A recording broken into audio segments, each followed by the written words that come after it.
नमस्कार दोस्तों, स्वागत है आपका यूनिक स्टडी सेंटर के ऑनलाइन क्लासेस में।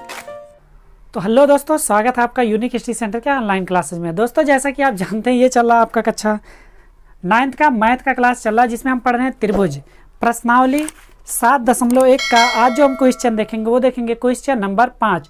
तो दोस्तों, अगर आप आज तक अभी आपने पीछे तक का वीडियो नहीं देखा तो जाइए पहले पीछे तक का वीडियो देखिए, फिर इसमें आएंगे तो आपको बहुत ही आसानी से सारा क्वेश्चन समझ में आएगा।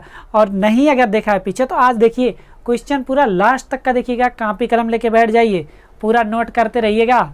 ऐसा हो नहीं सकता कि आपको इस त्रिभुजों के बारे में समझ में ना आए, बहुत ही आसानी से समझ में आएगा और आराम से सारे क्वेश्चन आपसे लग जाएंगे। तो चलिए पहले क्वेश्चन पढ़ते। क्वेश्चन नंबर 5 ऊपर आ रहा है, देखिए क्या कह रहा है। रेखा यल कोण ए को समद्विभाजित करती है। ये जो रेखा, ये यल वाली, ये कोण ए को, मतलब इस पूरे कोण को समद्विभाजित करती है। कहने का मतलब क्या हुआ, अगर समद्विभाजित करती है ना, तो मतलब ये वाला कोण और ये वाला कोण दोनों क्या हो गया, बराबर हो गया। समद्विभाजित करने का मतलब दोनों कोण बराबर हो गया। और क्या कह रहा है, और बी रेखा यल पर स्थित कोई बिंदु है। बी रेखा यल पर स्थित कोई बिंदु है, देखिए यहाँ पे है ना रेखा यल पर। और क्या कह रहा है, कह रहा है कोण ए को भुजाओं, ठीक है, देखिए बीपी और बीक्यू कोण ए की भुजाओं पर बी से डाले गए लंब है। बीपी और बीक्यू कोण बी से क्या किया गया, इस पर लंब डाला गया, ठीक ना, ए वाले पर। देखिए फिर क्या कह रहा है, कह रहा है डाले गए लंब दर्शाइए कि त्रिभुज ए पी बी सर्वांगसम A Q B. A P B दर्शाना ए क्यू बी के, और दर्शाना है बीपी बराबर बीक्यू है, अतः बिंदु बी कोण की भुजाओं से समदूरस्थ है। ये दर्शाना कोण की भुजाओं से क्या है, समदूरस्थ है। तो आइए क्या करते हैं, दिखाते हैं समदूरस्थ है कि नहीं। तो सबसे पहले दोस्तों जो चीज़ दिया गया है उसको लिखते हैं। देखिए यहाँ पे एंगल है ना, यहाँ पे एंगल है, दिया गया है कि ये जो है क्या करता है, जो यल है वो क्या करता है, कोण ए को समद्विभाजित करता है। लिखेंगे यल कोण ए को समद्विभाजित, द्विभाजित मतलब दो भाग में बांटता है। यल कोण ए को समद्विभाजित करता है। जब यल कोण ए को समद्विभाजित करता है, इसका मतलब क्या हो गया, देखेंगे पहले त्रिभुज ए पी बी तथा त्रिभुज ए क्यू बी से लिखिए या तो में लिखिए, ठीक ना। तो पहले ए पी बी देखते हैं। ए पी बी ये वाला त्रिभुज है, इसमें देखेंगे कोण बी ए पी या पी ए बी कितना है, ये कोण पी ए बी बराबर होगा कोण, देखिए पी ए बी बराबर होगा क्यू ए बी के। किसके, क्यू ए बी के, होगा कि नहीं, क्योंकि देखिए ए पी बी तथा ए क्यू बी में यल कोण ए को समद्विभाजित करता है, मतलब ये दोनों कोण बराबर हैं। तो जब इन त्रिभुजों में देखें तो पी ए बी बराबर मिल गया क्यू ए बी, यही लिख देंगे कोण, लिख सकते हैं ना। और यहाँ लिख सकते हैं एंगल, लिख सकते हैं। और देखिए अब एक साइड देखेंगे, ए बी दोनों में है कि नहीं, तो लिखेंगे ए बी बराबर ए बी।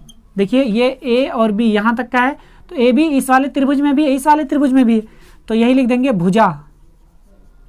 ये भुजा है कि नहीं है ना। तो एक चीज़ और लिख सकते हैं, उभयनिष्ठ भुजा, उभयनिष्ठ, ये समझ लीजिएगा आप, ये उभयनिष्ठ भुजा है, यही लिख देंगे साइड। एंगल हो गया साइड। अभी एक एंगल और मिल रहा है, कौन सा, ये 90 डिग्री का।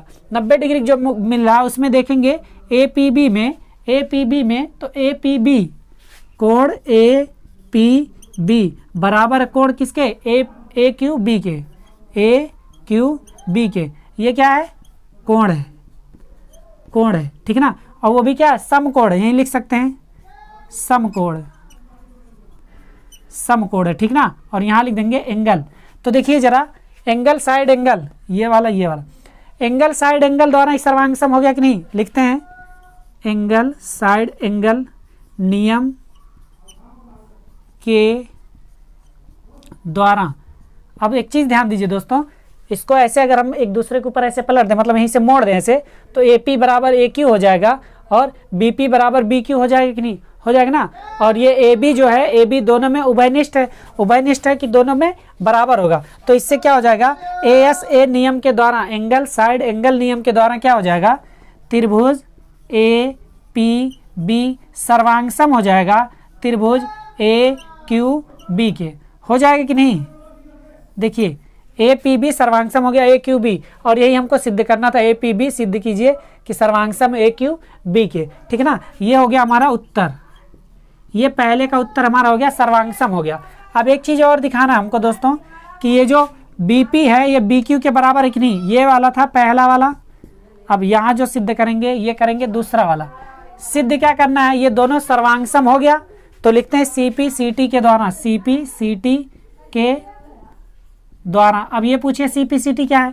सी पी सी टी का मतलब होता है सर्वांग त्रिभुजों के संगत भाग बराबर होते हैं, सर्वांग त्रिभुजों के संगत भाग बराबर होते हैं। 9th में सबसे मोस्ट इंपॉर्टेंट यही है सी पी सी टी, ठीक है ना। तो सी पी सी टी के द्वारा क्या हो जाएगा हमारा, बी पी बराबर बी क्यू, ये बी पी बराबर हो जाएगा बी क्यू के, होगा ना, क्योंकि सर्वांग त्रिभुजों के संगत भाग बराबर होते हैं। तो ये वाली भुजा इस वाली भुजा के बराबर हो जाएगा कि नहीं, हो गया। तो ये चीज क्या हो जाएगा, इसका मतलब ये जब बराबर है तो यहां से हमको दिखाना है कि क्या है, बी कोण की भुजाओं से समदूरस्थ है। ये जो बिंदु बी है लिखेंगे अतः बिंदु बी कोण की भुजाओं से समदूरस्थ है। समझ में आया दोस्तों। अतः बिंदु बी क्या है, कोण की भुजाओं से समदूरस्थ, समदूरस्थ मतलब समान दूरी पर है, क्योंकि बीपी बराबर बी क्यू, मतलब ये दोनों बराबर है तो समान दूरी पर ही हुआ ना।